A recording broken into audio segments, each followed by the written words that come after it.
producing people for jails in our foster system, basically.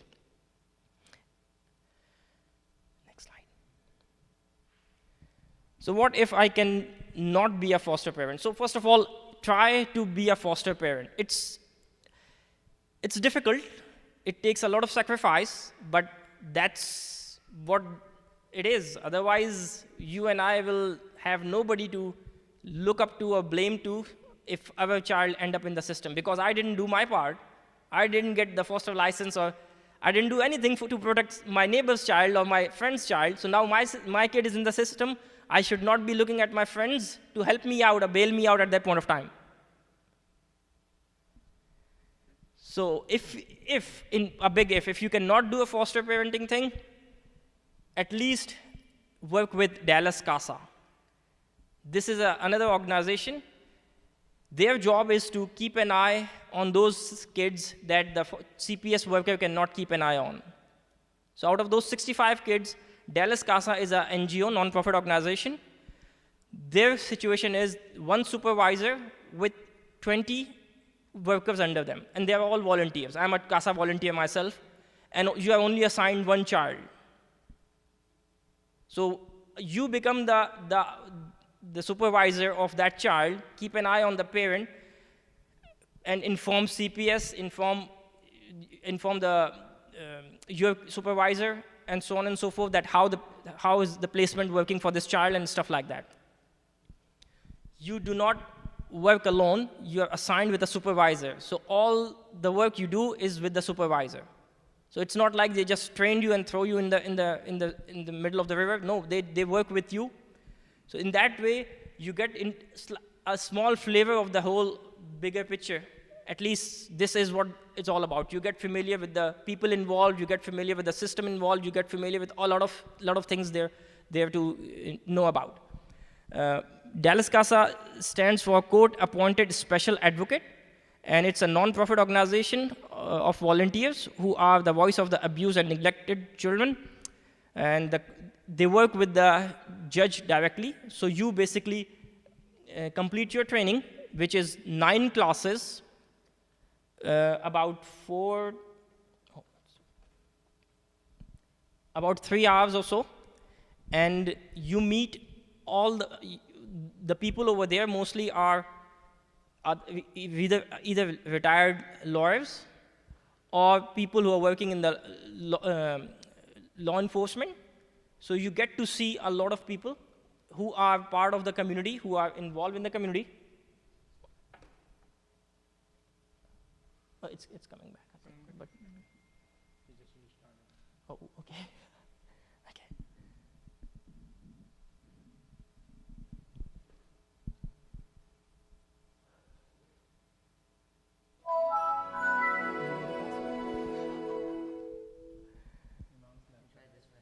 Okay.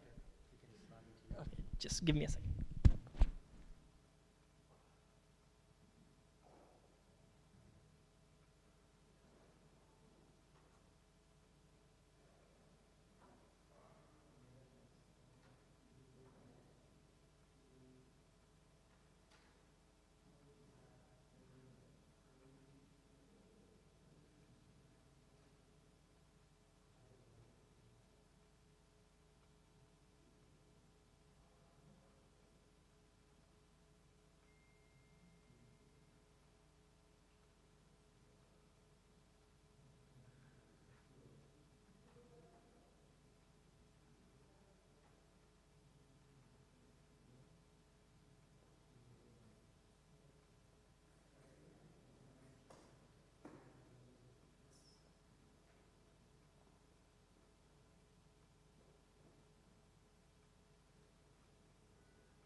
what exactly Dallas Casa does,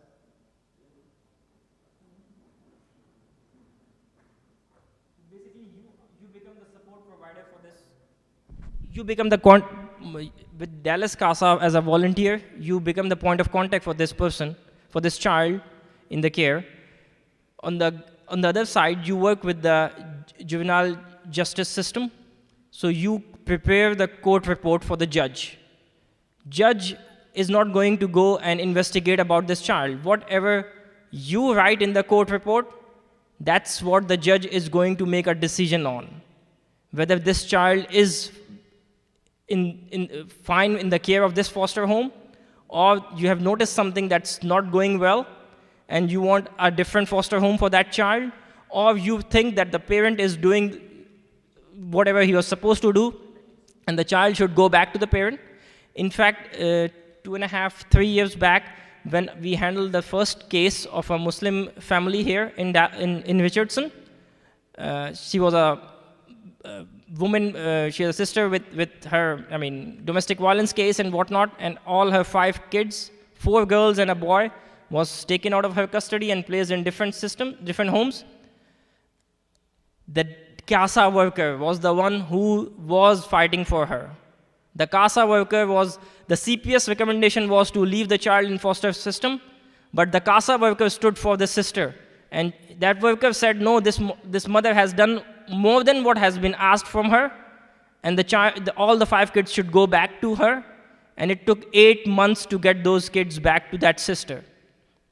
And ICNA was very deeply involved in that case, spent thousands of dollars. I think $16,000 was the bill for the lawyer that we paid.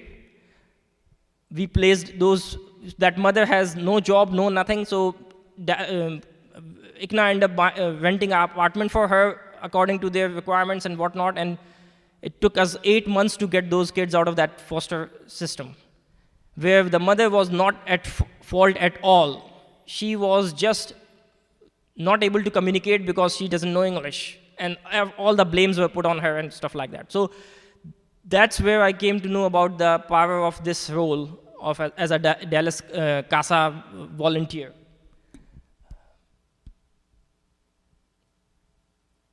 So, as a Casa volunteer, you have 30 hours of training. They split the training in 9 classes, mostly after work, 6 to 9 in downtown Dallas. They will provide you all the training that you need, plus they will assign a supervisor with you. So you are not working alone, you're working with a supervisor. Everything, all the miles you put in, it's all tax deductible. Nothing is going out of your pocket. Plus, since you are expected as a volunteer, you are not expected to work too much. You are expected to work very little. Once a month, you visit the child. You stay connected with. You have the court order to work with this child. So you have the permission from the court that you can do all the background check, all the investigation for this child on behalf of court. So you are working with for the judge. Keep in mind, it is very powerful role. You can talk to school, you can talk to parents, you can talk to law enforcement, you can talk to medical offices and everybody, because you have the court order and they have to comply with you.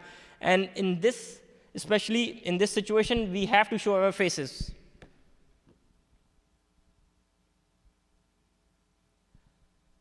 So at the most, you have to do once a month visit with the child, and every 3 months there is a court hearing, so you have to put a court report. There's a software that they will give you access to, so you will update whatever you find. You can get in touch anytime with the foster parent. You can get in touch with the biological parents. You can do all your homework and update your supervisor. If anything is not going as per, you suspect anything wrong going on with this child. And I think 26% of the child in the foster care are under the age of 3. So they cannot defend themselves. They cannot tell when they've been abused and neglected, but you can.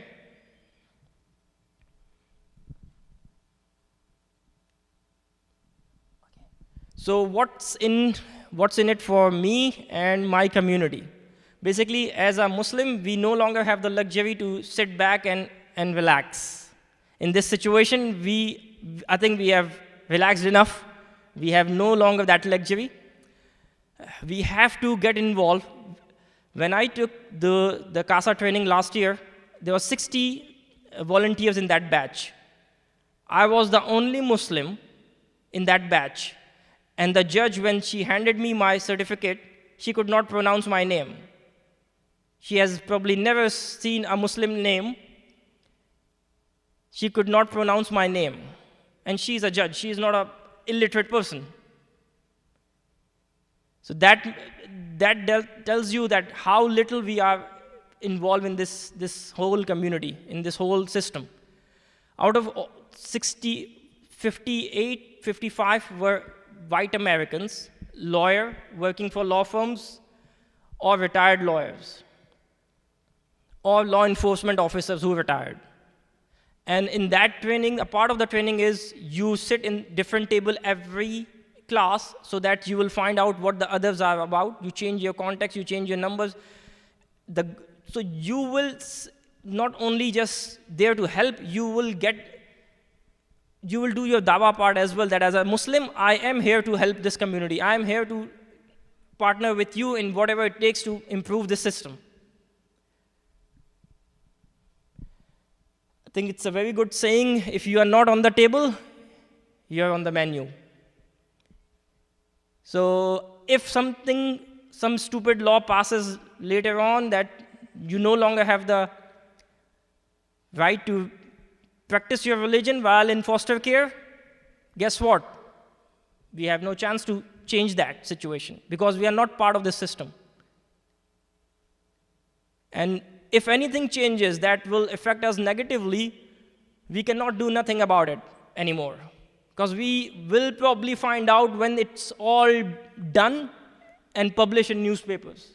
Because we are not part of that group who are making decisions over there. So as a Dallas CASA volunteer, you will work with the juvenile system, juvenile court judge. You will work with the DA, district attorney. You will work with lawyers. You will work with the policymakers. Not on the day one. Each case is different. Some cases involve more involvement with other parties. Some cases involve less involvement. But on an average, you are only focusing on one child. And the child I am working with, he is placed in Garland with a pastor. So I'm meeting with a pastor as a Muslim as well. When I go visit her, she's a Christian pastor, and we discuss religion, we discuss everything, besides discussing the situation of this child. So it is a dawah, basically. You are living a dawah, not just for 5 minutes or 10 minutes. Your entire work is a dawah. All the players you meet, whether it's a judge, whether it's a DA, whether it's a teacher for this child, whether the caseworker, you are representing Islam to them, basically. It's more than just representing yourself. Can we go to the next one? So our mission is to, inshallah, have enough Muslim families enrolled in both foster and CASA system.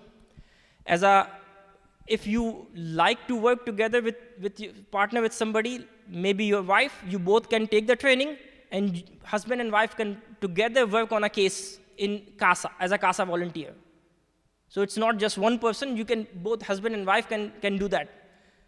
So it will take some load off of you as well, although it's a very little work and a very huge reward for that.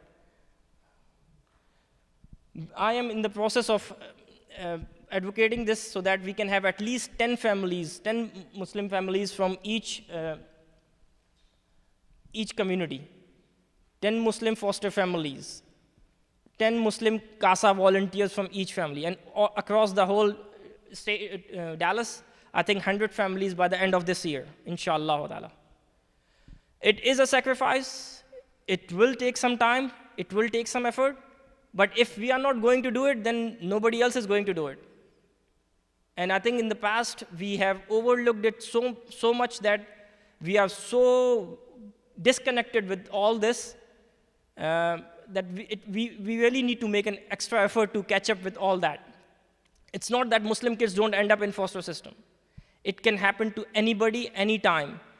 if a small suspicion and a racist person file a case, whether, I think last year in your community, a brother got involved in this situation and ended up paying $11,000 to the lawyer to get his kids back after 3 weeks. His child was underweight, and somehow the 4-year-old was trying to carry this 9-month-old who fell down and broke a bone.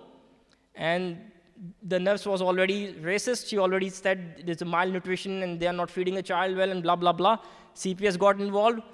They removed the child first. We can talk later in the court. Just give me the child. There you go. And the first hearing is after 14 days. And when they come after you, they will not remove one child. They will remove all.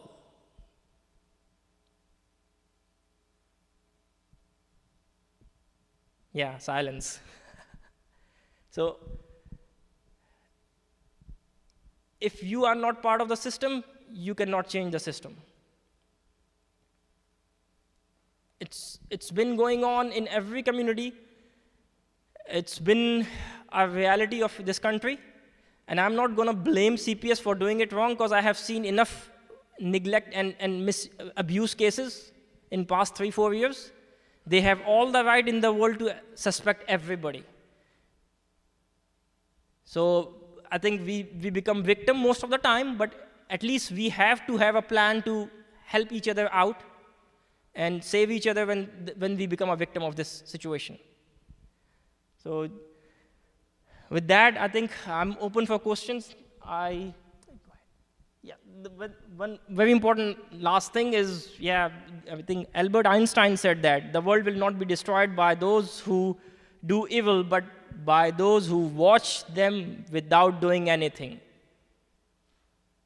So I think it's very clear where we stand on this ground. We are the watchers, basically. So we are kind of a part of the problem here. So whatever we can do to fix this issue, I'm here to help. You have my information here. I work with ICNA Dallas. You can catch me on my email, my cell number, or contact Brother Saad. He knows me. Brother Hafiz knows me. And there are plenty of agencies who will help you get your foster license. It's a very quick process. They are very compensating because they are making money off of you as well. So their intention is to make money. So if you have any question, any comments for me, I can help you answer. I know I went through very, very fast because it's already very late. So let me know if you have any questions, sir. Yes, there is a sign-up sheet. You can sign up your intention if you are interested in. Yes, brother. Sure.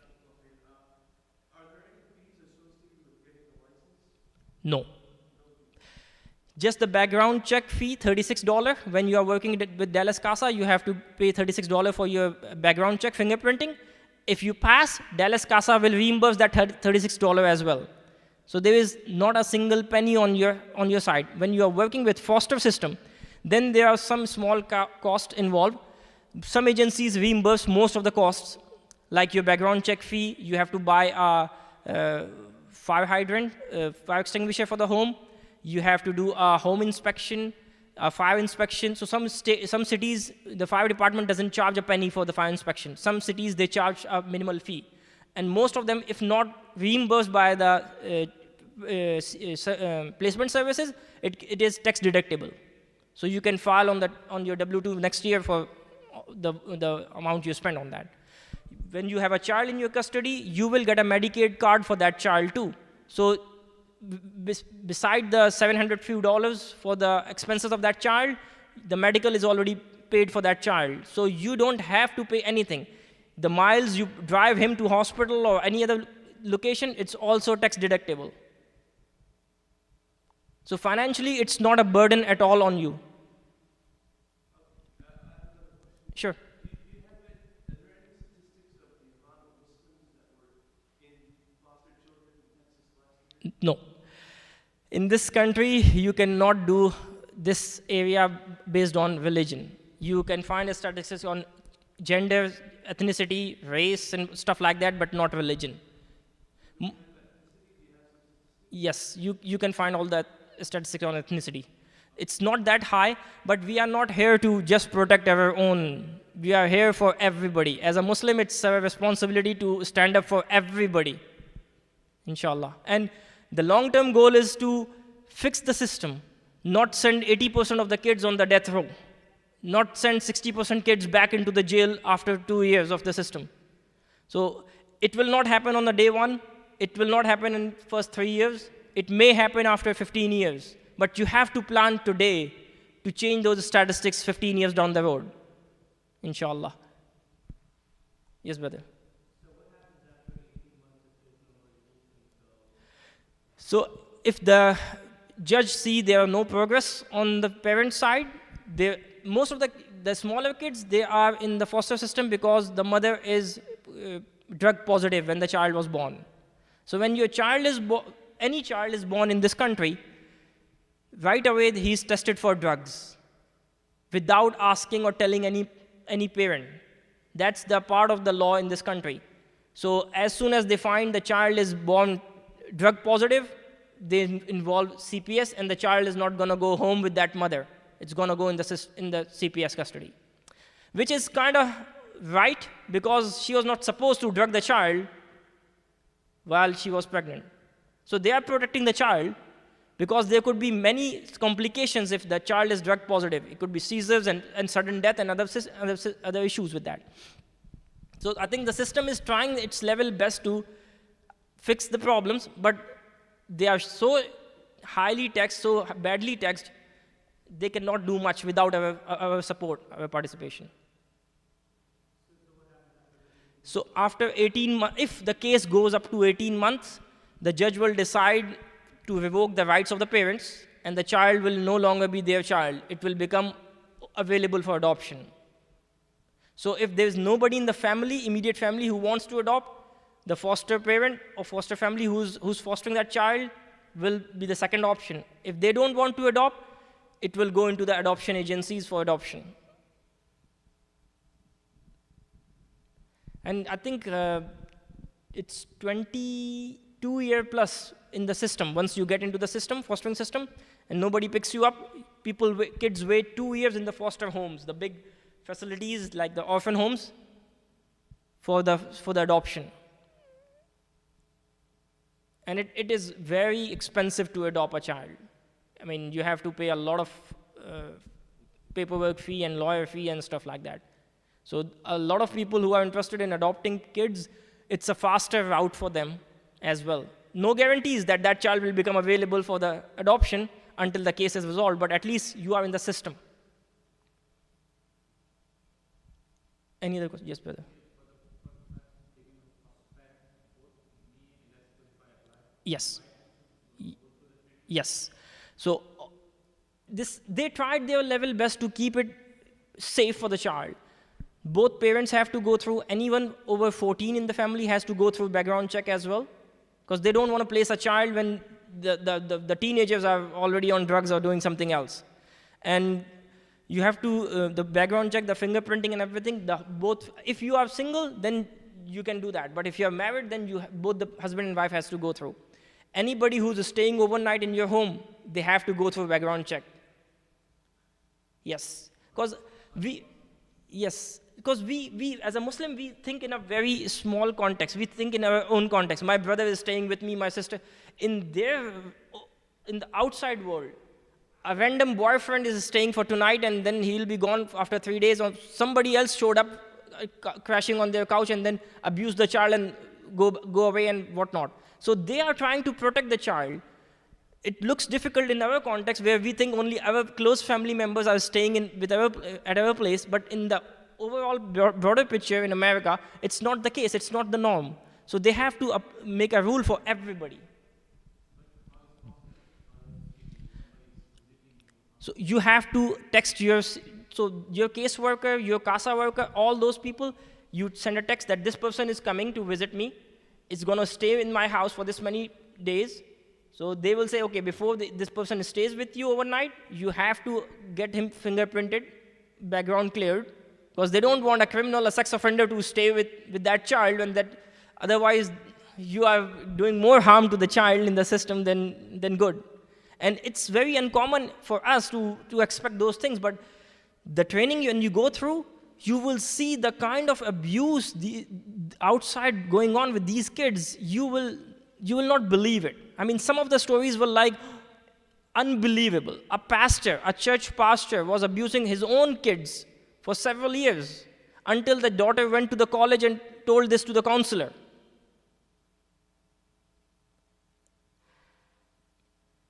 Any other questions, brother?